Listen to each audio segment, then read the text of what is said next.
In today's video, I'll show you how to turn off auto capitalization in Google Docs.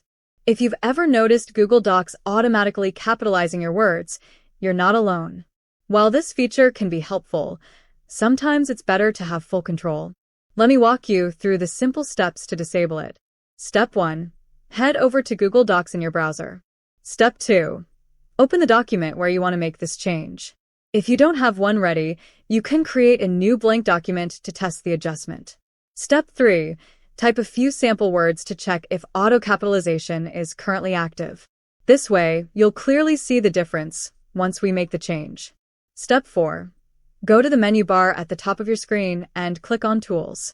Step 5. From the drop-down menu, select Preferences. A new window will open with different settings for your document.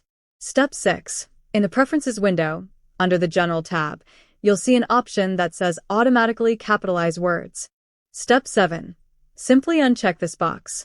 Doing so disables the auto capitalization feature and gives you full control over how your words appear.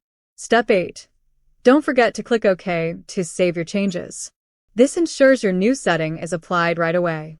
From now on, Google Docs will stop automatically capitalizing words. If you ever decide to re-enable the feature, just return to the same Preferences menu and check the box again. And that's it. You've successfully turned off auto capitalization in Google Docs. Now you have the flexibility to format your text exactly the way you want. Thanks for watching and happy editing.